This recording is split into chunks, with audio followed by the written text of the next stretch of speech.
we're now finding that stress-related disorders such as adult-onset diabetes, hypertension, depression, anxiety neuroses, even ulcers are affecting our children. And these are supposed to be adult diseases. But the thing that we know about all of those diseases is they're related to stress. So we know that our children are under stress. Every teacher here knows that they're under stress. Very unusual to meet a teacher who isn't under stress. The principals, they spend the whole day dealing with stress. Stress of the teachers, stress of the children, and of course the stress of the parents who are concerned about the children, who, anyway, the whole thing is like a vicious cycle. So fortunately, let's look for a moment at what is lacking in modern education. Because today what we'll find is that we don't have to throw the baby out with the bathwater. We don't have to abandon everything that we're doing now. There's nothing inherently wrong in what we're doing now. It's just that one vital component has been missing. And that vital component has been that you could say there are three parts to education. There's what we could call, firstly, the known. That's K-N-O-W-N, the known. And we're actually very, very good at that, because a lot today is known. In fact, the amount of known is doubling every 3 to 4 years. So if you were a very conscientious student and you locked yourself in the University of Auckland library for 4 years and read every single book in the library, something that none of the students at the University of Auckland would ever do or wouldn't even want to do, when you came out of the library 4 years later, there would be another library built next door with an equal number of volumes, and you'd be out of date by 4 years. That's how much information there is. So we have the internet, we have libraries with 10 million volumes, the fact the kids haven't read. What we can say from brain research is that the brain is a very flexible organ. It assimilates everything that we see, everything we taste, everything we touch, everything we smell, everything actually changes the way the brain functions. And what we're doing in schools today, because our schooling is information-based, we're only enlivening very, very specific channels of the brain. So, for example, if your child is taking violin lessons, then when they're playing the violin, they're moving the fingers of their left hand a lot, and you'll find that the motor cortex of a violinist, in that area that's responsible for the fingers of the left hand, is actually more highly developed than someone who doesn't play the violin. The same if the child is doing mathematics. Another area of the brain gets enlivened. If they're doing drama, another area. If they're reading a book, another area. So in schools today, we have mathematics, and then the child goes to literature, and then the child goes to art, and then the child goes to music, and we're enlivening specific areas of the brain. But this partial knowledge only leads to partial brain development. And nothing is being offered today to develop the whole brain physiology. It's not part of our curriculum. And this partial brain development gets worse as we get older. Because of the amount of knowledge, obviously educators have to restrict the number of subjects that a student can take.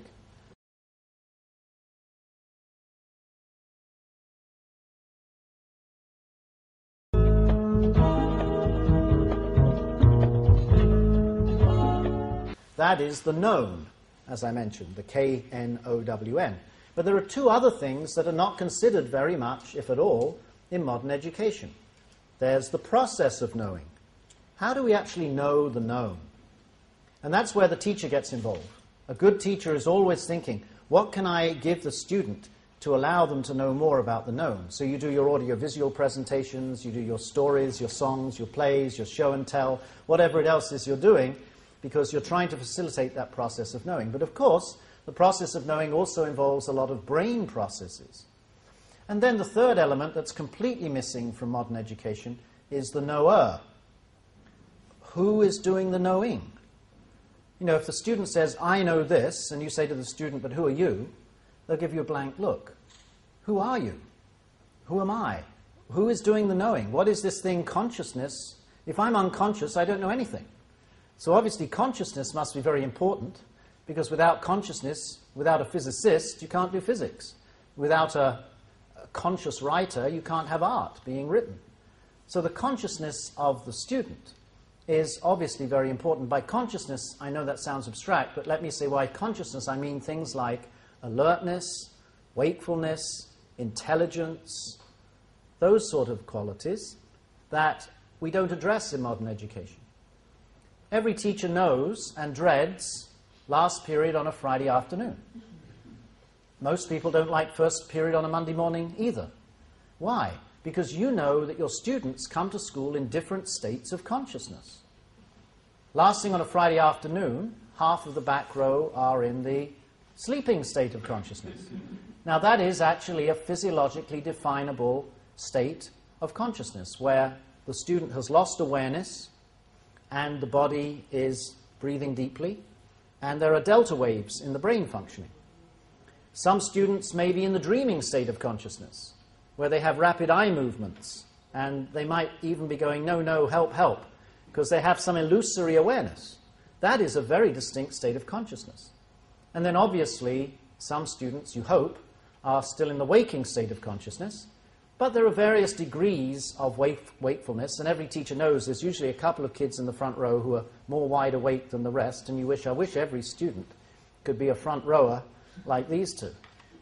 So the point is that unless we address the wakefulness of the student, the alertness of the student, the creativity and intelligence of the student, and increase that, then there's always going to be a vast number of the students who simply do not get everything from us that they could get in terms of knowing the known.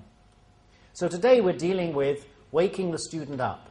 How can we increase the intelligence and alertness and the wakefulness of the student? Well, we'll see that it comes down to one technique, and that is called Transcendental Meditation, or the Transcendental Meditation Program. And today I'm going to talk to you about that and how it can be introduced into schools. And what has been found is that during the practice of Transcendental Meditation, the student experiences a fourth state of consciousness, which is physiologically distinct from waking, sleeping, and dreaming.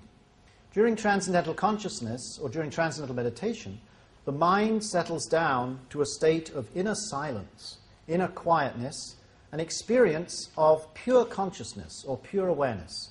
So this inner silence, and what that is accompanied by, is an increase in coherence in the brain physiology.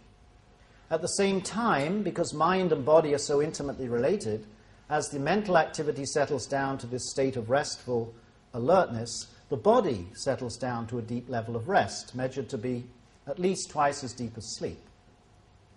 In that deep rest of the body is able to dissolve deeply rooted stresses and strains that are not released during sleep. And during that period, because the brain becomes more coherent, the whole brain physiology gets enlivened. So by putting 15 minutes of Transcendental Meditation in the morning, 15 minutes in the afternoon, what happens is the brain is so flexible that over time it's able to maintain that holistic style of functioning even when the student is focused on the parts. And at the same time, because the body is less stressed, all of the things that have been bothering the student and making their attention wander from the subject, whatever stress they have at home or homework or whatever stress they have at school, that doesn't overshadow them. And then they're more able to focus on their knowledge, and they don't suffer so much from the harmful effects of stress. So physiologists are saying today that just as depriving someone of sleeping damages their life, depriving someone of dreaming damages your life, depriving someone of waking, by definition, damages your life, that depriving anyone of this fourth state of consciousness damages the development of the brain and the physiology. It's damaging to life. So by introducing this into the curriculum, very simple thing to introduce, you'll see today that we can actually continue with what we're doing, but what we're doing now will actually start to work properly when we pay attention to developing the knower. So you have the three elements. You've got to develop the knower, the process of knowing, and the known, and up to now we've only been focused on the known. So the final thing I'd like to say in this section is that Transcendental Meditation is the easiest thing that you could possibly conceive of putting into a school. It's very easy for me to tell you what it isn't, actually, rather than what it is. Firstly, let me do that, tell you what it isn't. Firstly, Transcendental Meditation is not a religion.